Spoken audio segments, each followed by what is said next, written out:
So I am here talking to the author, Dayna Abraham of Calm the Chaos. And Calm the Chaos is in pre-order mode. And that book is going to be launching from Simon & Schuster's platform sometime late summer, I believe. So Dayna, welcome. And I'm really excited to talk about how we work together and your book. I am really excited to chat with you too. Yay! So this is how Dayna and I work together. So Dayna and I worked on first the book proposal, and then once she got a killer deal from Simon & Schuster, then we worked under pretty tight deadline. Me as the content developer and Dayna grabbing the content and putting it on the page in a relatively short amount of time, the kind of time frame that would make most business owners go, eek. So I want to come at this a couple of different ways, Dayna. Dayna, you are running a pretty big business. You got 3 kids and a husband and a home that you've got to manage. And you had this wicked tight deadline. And most writers are really afraid of that kind of deadline. And most writers don't even start because they have no idea how they're going to fit writing a book into their already busy schedule. So I would love it if you would tell us a little bit about how you prepared, how you managed everything while writing a book. Okay, so I'm actually going to go back just a little bit to the book proposal, if you're okay with that. So I was in that I'm just not going to write when it came time for a book proposal. I had a great agent, but I knew I needed a solid proposal if I was going to publish with someone like Simon & Schuster. And so I had created a proposal and done it on my own and followed all of the online advice of creating a proposal and even what my agent had sent me as examples. And I turned it in the month before the pandemic. And I was so proud. I had finally gotten it done. And it had taken me almost a year to get this turned in, but I felt okay about it and turned it in. And right after we kind of came out of the initial throes of the pandemic, so we're looking maybe around June, July, it came back from my agent and she was like, yeah, this isn't going to work. I was like, what do you mean? And so there wasn't a whole lot of feedback. It just was really clear that this was not a proposal that was going to sell and that I had to go back to the drawing board. And so that really knocked me back for quite a while. And I think I started talking to you almost a full year later when I realized that I just was in overwhelm of how to even rewrite this, restructure this, and create a proposal that was going to work. And so I think that was part of what allowed me to create a deadline and stick by deadlines once we got to the actual book writing, because I had had the practice with the proposal. So I would actually suggest people not waiting until they've got a deadline under their skin. And I would actually encourage people, the minute that they know they've got a book in them, they should be working with a book coach. They should be working with someone to help them develop, because that was one of your superpowers, is your ability to let me just talk. And then you would ask the right questions and we would have this back and forth. And there was tension in a good way, not in a way where I left and I was like, oh my gosh, you just beat me up. But there was enough tension that I was like, nope, I don't like what you're saying. And then you were able to say, great, tell me why. What do you not like about what I'm saying? And then you would present an idea to me. I would go, no, that's not it. That is not what I'm trying to say here. And you would say, okay, great. Then what are you trying to say? And so having that tension for the initial development of the book was so, so key. So I'm going to stop talking just for a minute, because I know I didn't really answer the question you asked, but I thought this part was important. Yeah, I think it's really important, because I want to key into a couple of really important concepts that I think it would be easy to skim past. Number one, you already had an agent. So not only did you already have an agent, you already had a couple of published books in the background. So one of the things that people say, well, first you write the book proposal and then you get the agent. Well, you did it backwards, right? You did it backwards. And I want to touch on why or how you managed to get an agent before you had a book proposal, and why. Well, you just showed us that having the agent and then writing a proposal wasn't a shoe-in for you. It wasn't like, yeah, you got it, you're in it. It's just the reversal of order. How did you get an agent? What was the key, do you think? Because Well, I think the key to getting this agent was a relationship. Like, first and foremost, that was how I got in the door, because I was friends with someone who had just published a book. He knew he was going to publish with a certain publishing house, but he went with an agent, and that agent got him a better deal, even though he ended up with the same publishing house he thought he was going to be with. And so when it came time for my next steps, this was summer of 2019. He was like, I think that your next step is the book that you've been dreaming of. You've rebuilt your business. You have proof in your framework and in your program that you sell. It's time for the book that you've been wanting to do for so long. And it scared the ever loving like crap out of me. Because up until now, yeah, I had written books, but one was self-published and the other one was an activity book. This was a different kind of book. I mean, this was slight memoir, slight self-help, kind of bundled together. And I had not written a book like this before, and it scared me so much. And I knew how big I want the book to become. And so I think that even scared me. So I felt like I needed an agent to be able to get in the door with big publishing houses, because I was certain I didn't want to self-publish this one, because I had done that in the past, and self-publishing is great. I mean, I have made over 6 figures with my self-published book. It sells every single day. We have sold tens and tens of thousands of books of our self-published book. Love it. I had published with a publisher and gotten a very small advance, and they didn't distribute it very well. And we had all sorts of things happen with that one. And so I've seen both sides, but with this one,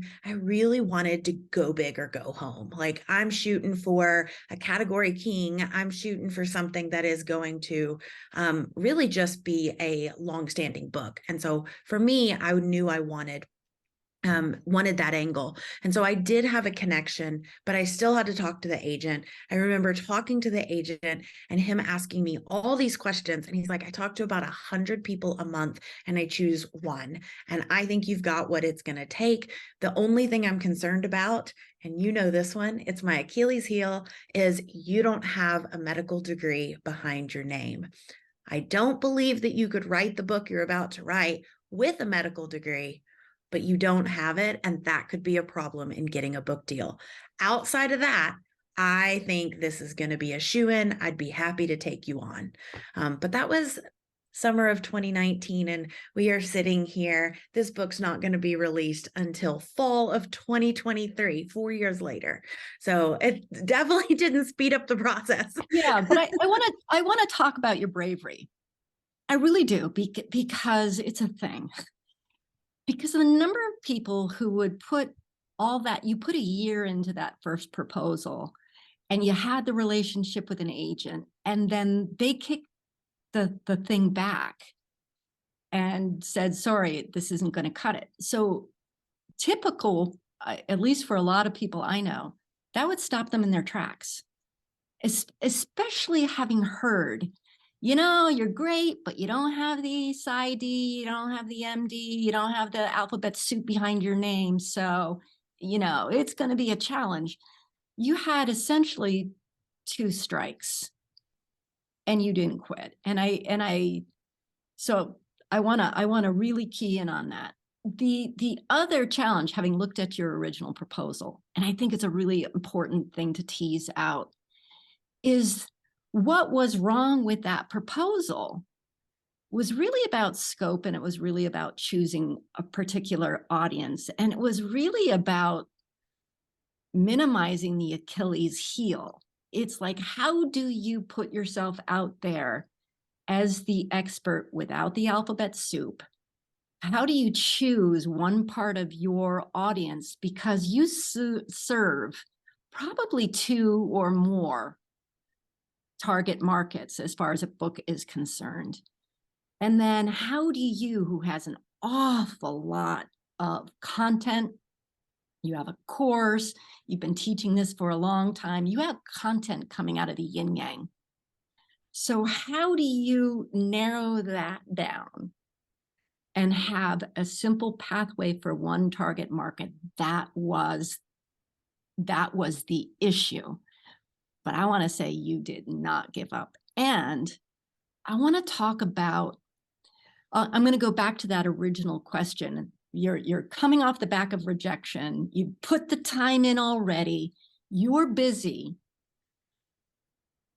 How did you prep for this? How did you prep for the time of putting in a new book proposal together and then writing the book? What did you have to do to manage your life to do this? Well, I think first and foremost, the pain had to get big enough for me to move things around. And I think that's an important part that people miss. I mean, I wish that for me, at least the way my brain works, I mean, I sat on that for a very long time before finally I sat down and I journaled and I said, I haven't done anything with this proposal. What am I afraid of? Who can help me get unstuck? And your name came front and center of, okay, I can talk this out with someone. I can hire someone to help me, because if I hire someone, that's going to light a fire under my bum. And I am going to have to get that return on investment per se. And the longer it takes me to write the proposal, the longer I have to pay this coach or this writing, book doctor, whatever we want to call it. I was going to have to pay that longer and longer and longer, because there's no money coming in for this book at this point. So there's 4 years with no money coming in for the book. And so I think that was one piece, is knowing what the pain was, plus the pain of also knowing that this book was inside of me, knowing that people needed it. And after the pandemic hit, I knew they needed it even more, because now I had this small demographic before, and now I have this huge demographic of people who are struggling with their kids and struggling with their families and who don't know what to do and have extra chaos in their life because the pandemic just like shone. This is why we have copy editors, a big old light on that, on that pain.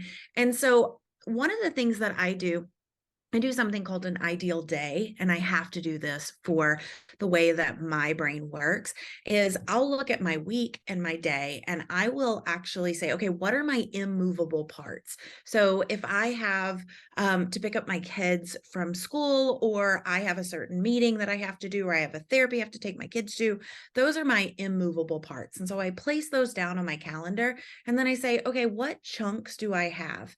And so sometimes that's an hour chunk here or a 30-minute chunk here, but I actually block out the chunks and color code them on my calendar.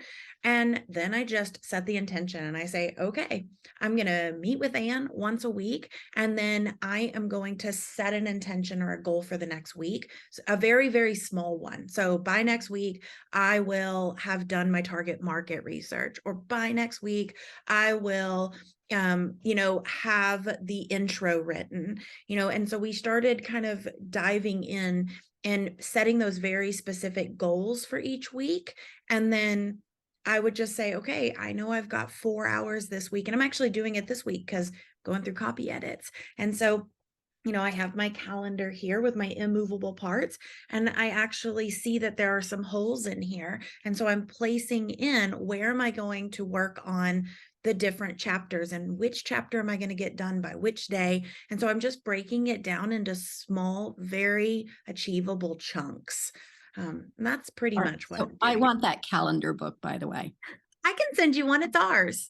I love that. I want that calendar book, because that is such a great way of making it a visual instead of kind of pie in the sky. So one of the gifts I think you have is I think you've got an amazing vision. I think that you have a lot of trust in yourself. So, first and foremost, I love when people talk about manifesting stuff and having the vision, and then when you have the vision, stuff happens. Well, I'm of the opinion, just based on my own personality, that a vision is great, but you got to do the work. You got to take that and put it down on paper and make it happen. And while I think you're really visionary, and while I think that you recognize that your mission is bigger and your time has come, and you have worked on the relationships, you have bet on yourself in a big way. You've invested money in coaching, you've invested money in this process when there's not an immediate return on investment. And it's, for some people, they'd look at that as like, that feels like a gamble. That feels, I don't know if I'm willing to take that risk. But then once you make the risk, you evaluate it, you feel the pressure of the risk, and you make shit happen. So if you were going to give a piece of advice to somebody, and I've set it up for, this is how you are in the world, what would that be? How do you encourage people to take a risk on themselves? How do you weigh that? Like, what's your process? How do you build, like, how long before the vision? Do you have this all laid out in your head, or do you seize the moment when you see it? How would you describe that? Oh my goodness, Anne. I think that I would love to say that I have this vision and then I have unwavering self-doubt until that vision becomes true, but that's just not the case. And up until recently, that wasn't the case at all. I was riddled with self-doubt and self-loathing and thinking that who am I to put this book out there?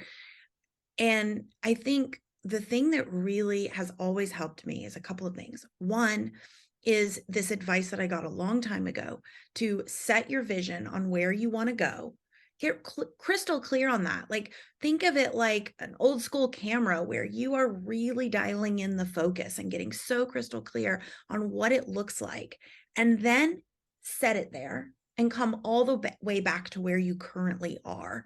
And then focus on just that next step. What is the next step that's going to get you closer to that vision? And so instead of thinking, okay, I'm going to get a book deal, or I'm going to have my book on a billboard in Times Square, I'm going to be on the Today Show. Like, no, that's so far away, because a book has to be written before that. And then a publishing house has to take you before that. And then a proposal has to be accepted before that. And then, oh my goodness, before that, you got to write the proposal. And to write the proposal, you got to have a really solid, clear idea. Okay, that's what I'm going to focus on. I'm going to focus on that really clear, solid idea. And the rest of it, I can't think about right now.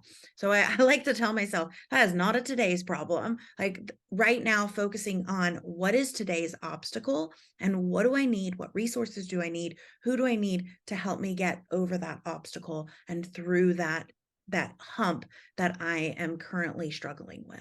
Yeah, So I think that's the big piece of what I do. want to key into that because I'll talk to a lot of people who are like, yeah, I know that I've got a big platform and I know that I really want to write a book. And, I'll see their first attempt at describing what they want to write about. And it is so unclear. It's like, I'm going to tell them the story of my life. And your life is super interesting. It's a through line. It's a vehicle for taking the reader through the pain to solution cycle and the framework that you offer them. We're talking about prescriptive nonfiction in particular. But the story isn't everything. And I do think it was one of the challenges that we had, like when we're shaping the book.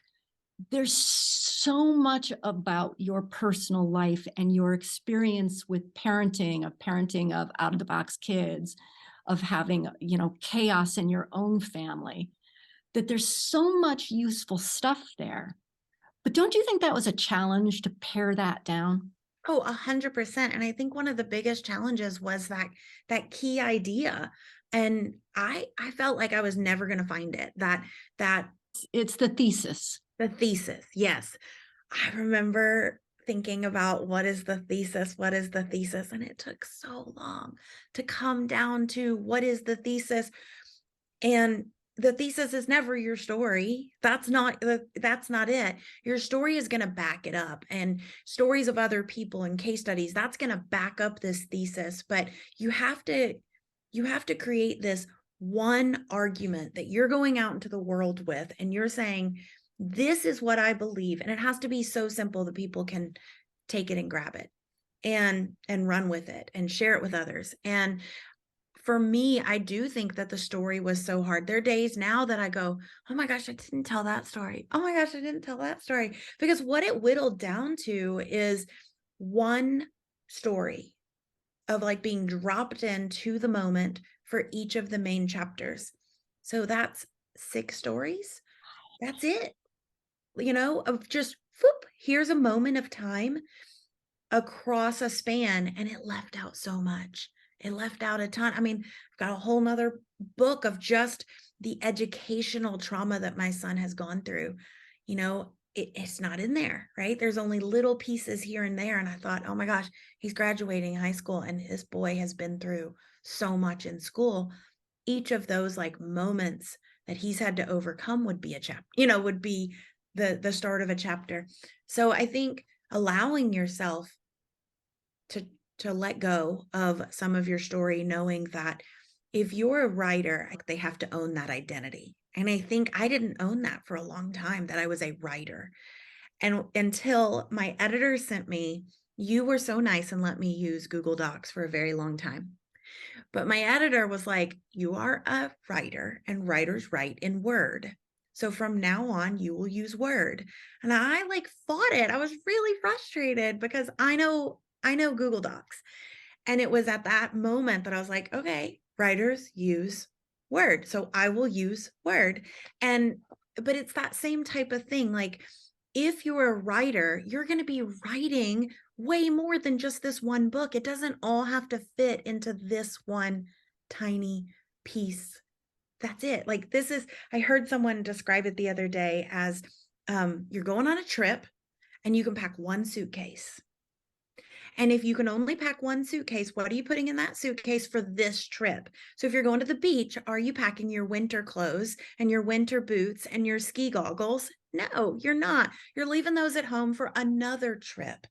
And I thought, man, I wish I'd heard that at the beginning of writing this book. That's such a good analogy. I'm gonna totally borrow it, because I would say, you are not allowed a steamer trunk. This is one of those carry-on bags. Yeah.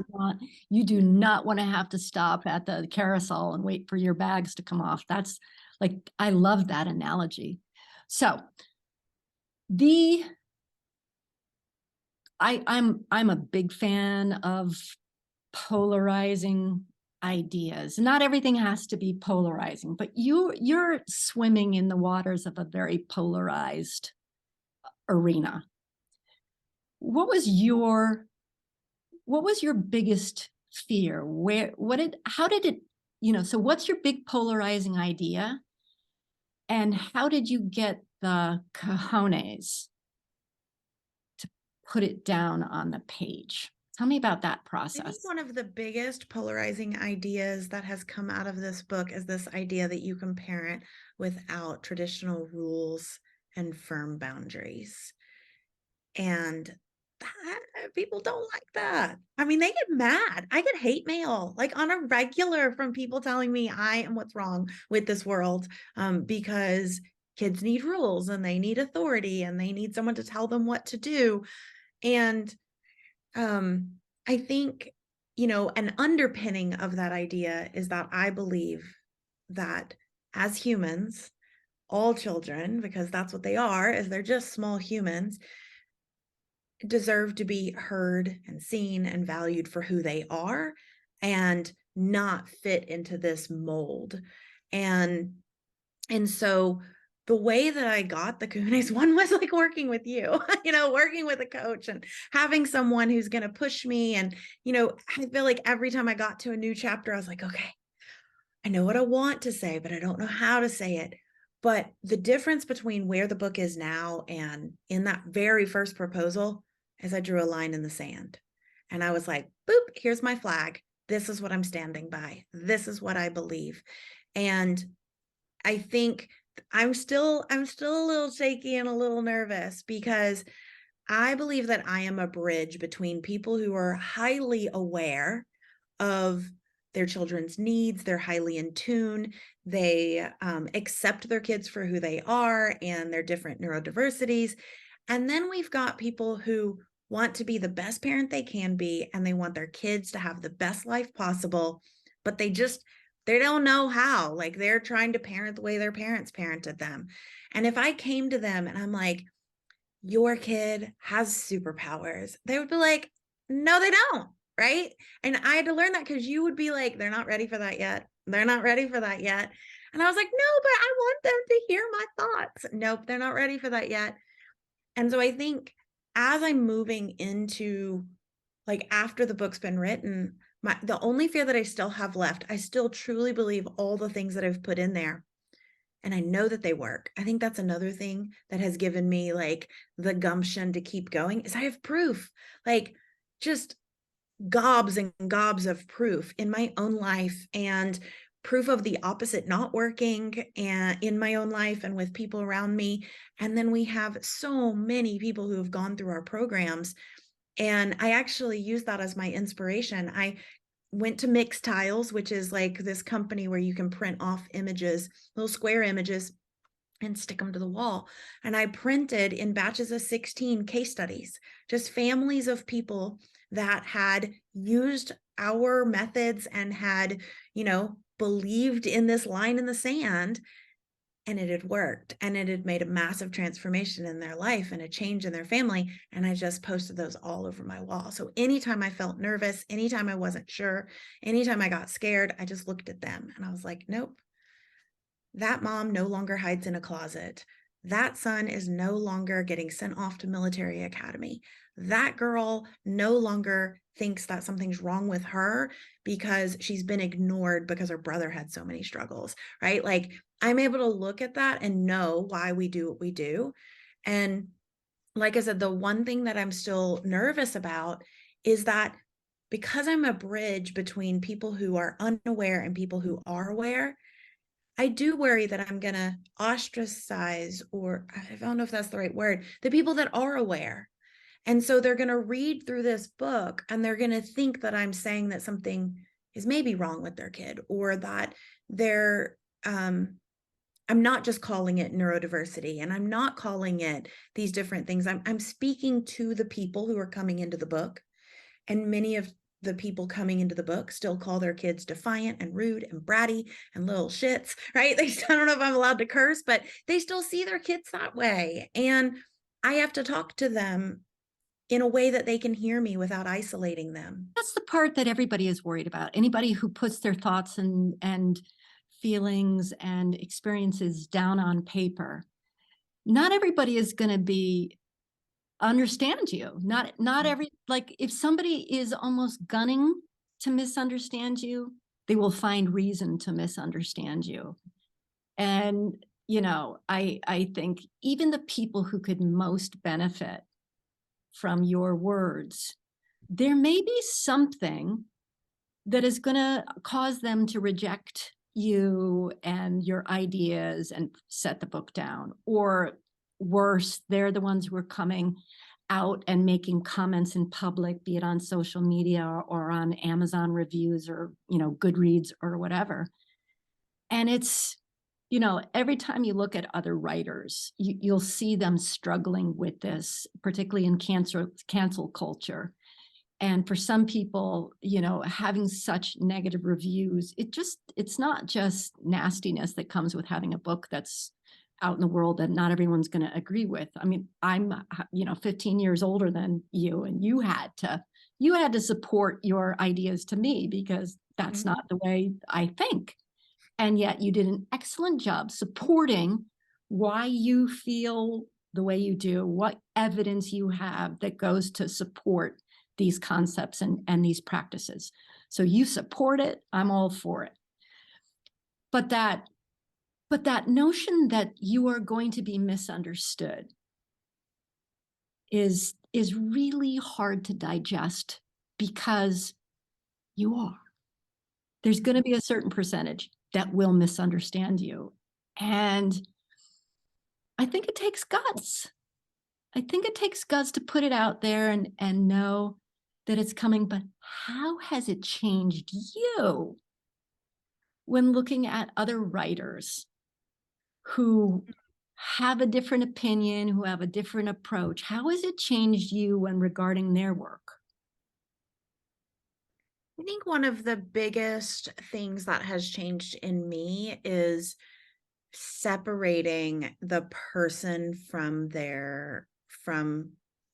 from the work they're doing, if that makes sense. I don't know if that's coming out the right way, but knowing that every single person that's putting a book out, that's putting thoughts out into the world on a big stage, is doing it because they have a story and a reason.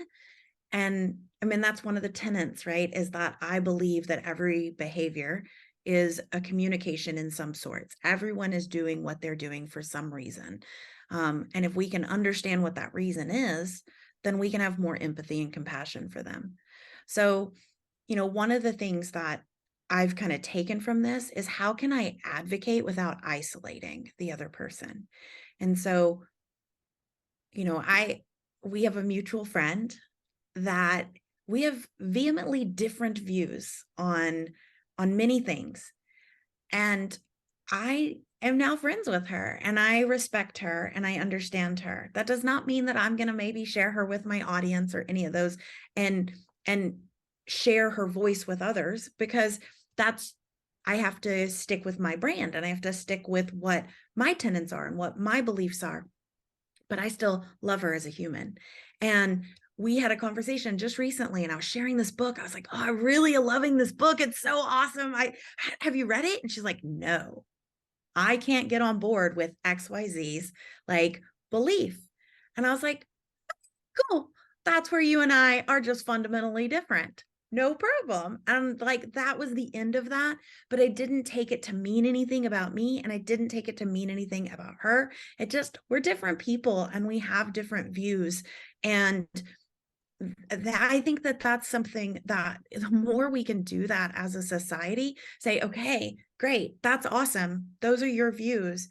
I don't agree with them. Here's why I don't agree with them. Oh, you're not really open to hearing that. And I'm not talking about my friend anymore, right? But like, when someone is not open to your ideas and open to learning or changing, there's nothing more you can do and so fighting them even harder or taking it personally isn't going to help you or them or the world. And so if you feel so incredibly strong about it, then find ways to amplify your voice or the voices of others that get that message out there that you're wanting to be heard. But don't do it with the person that doesn't agree with you, because they already have their decision made. And so it makes me think of my son the other day. He's 17.